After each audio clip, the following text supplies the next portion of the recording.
you cut that mic off? Shirley, would you cut that mic off?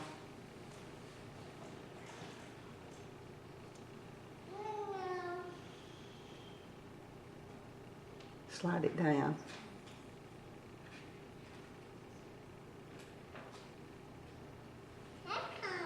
Grayson's amen reminded me of a little boy in my previous church who had a hard time sitting through church.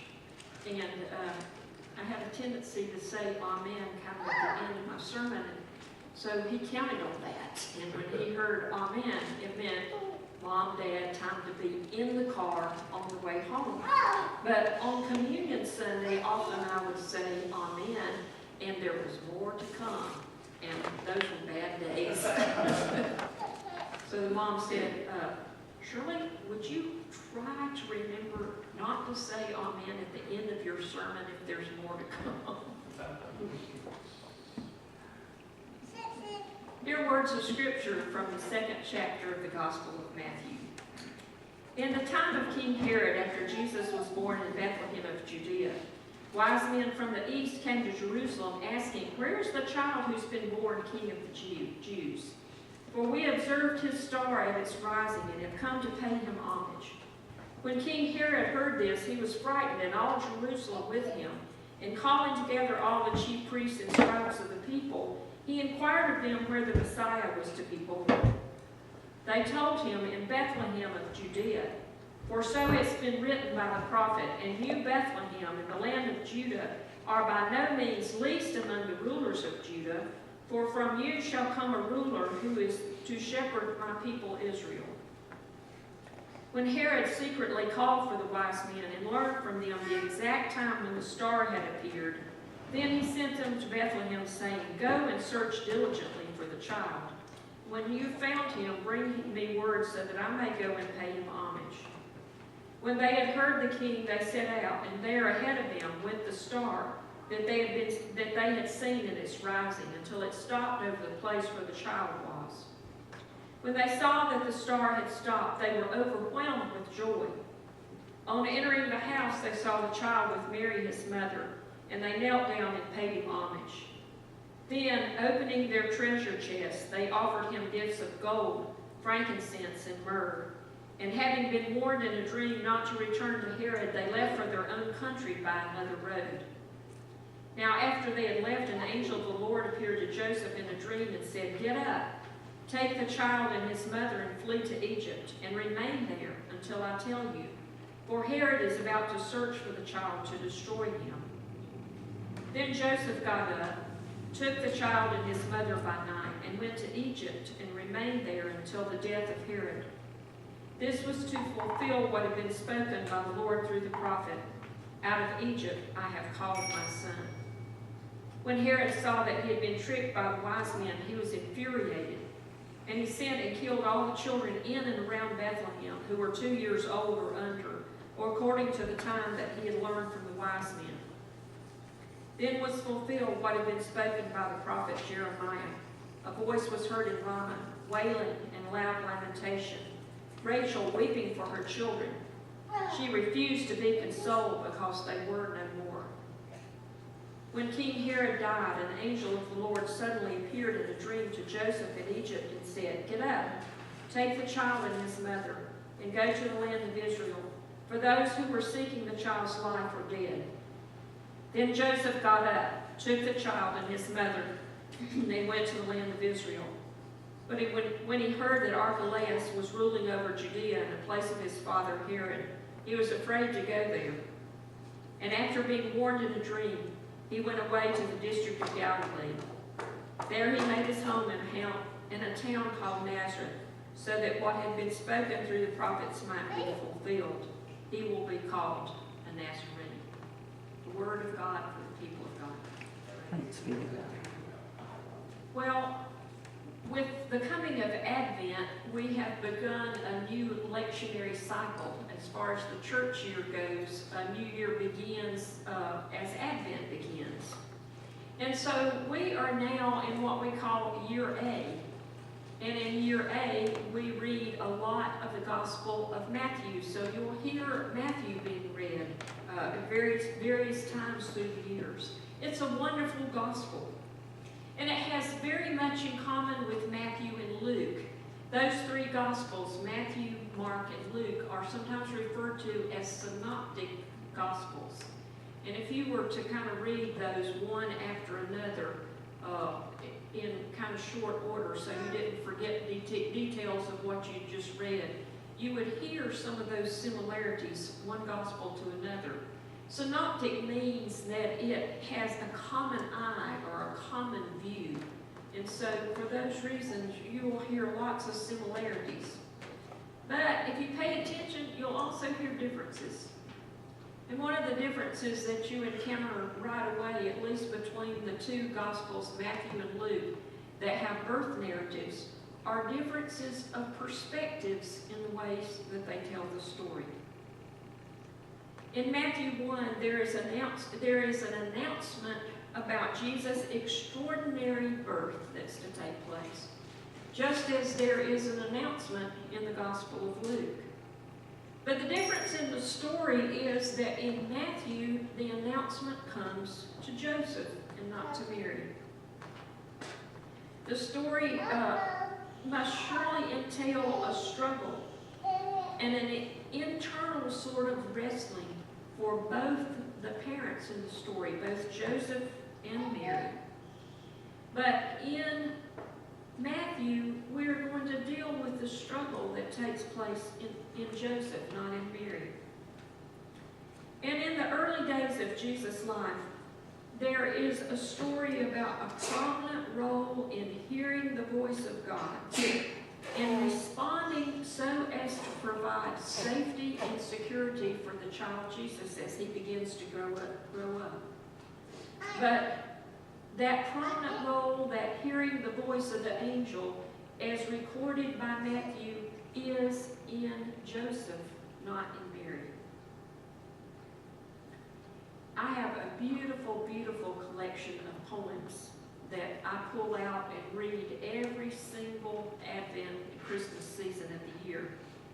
It's written by a poet that I dearly, dearly love and respect. Her name is Anne Weems. And the collection of poems that she has put together is called Kneeling in Bethlehem. And in this volume, she has a poem that focuses on Joseph and his role in Jesus' life. And the name of the poem is Getting to the Front of the Stable. And the words in the beginning go like this. Who put Joseph in the back of the stable?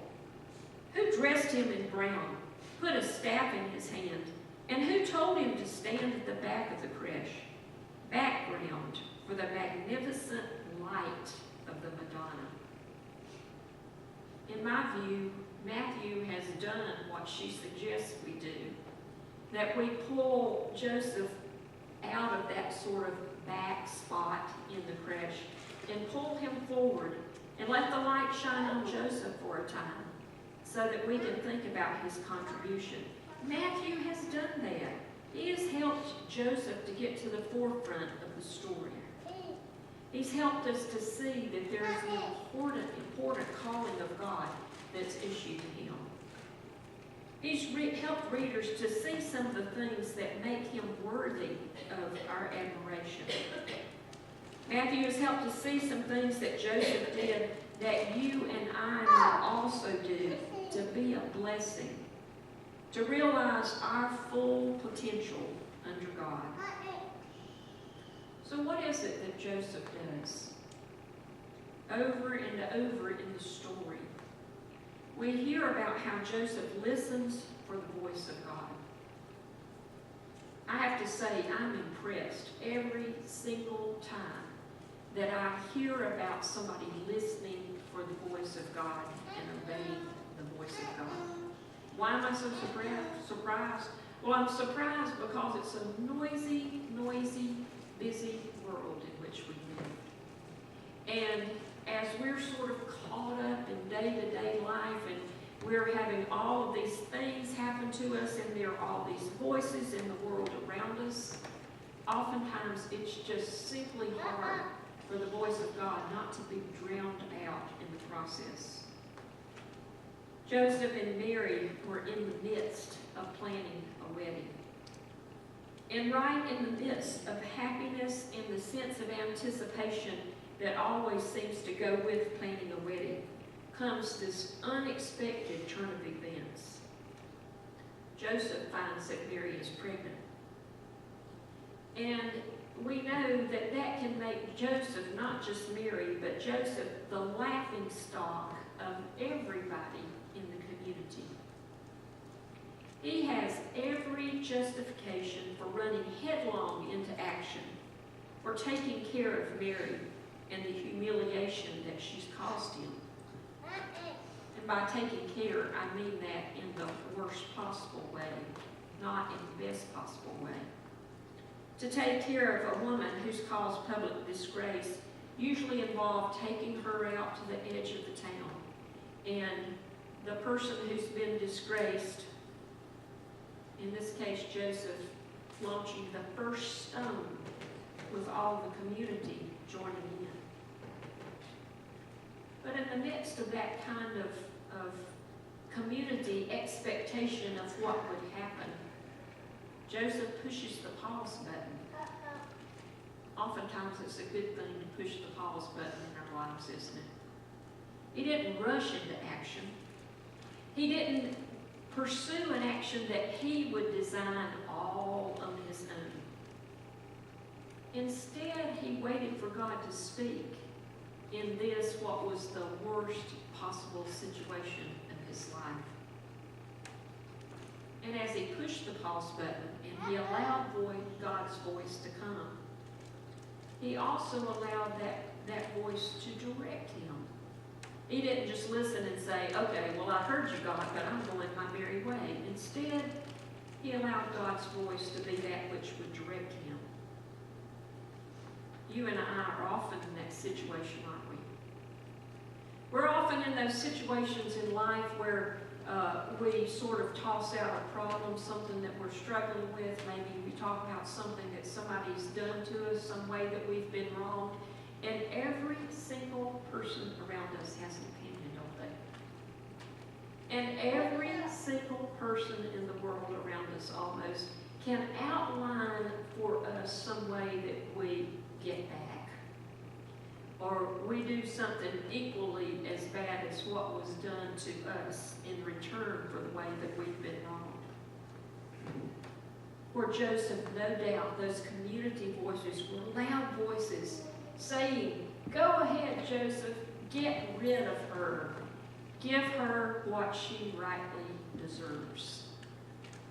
And those messages and the overwhelming sounding of unflattering names for Mary must have really been strong for Joseph.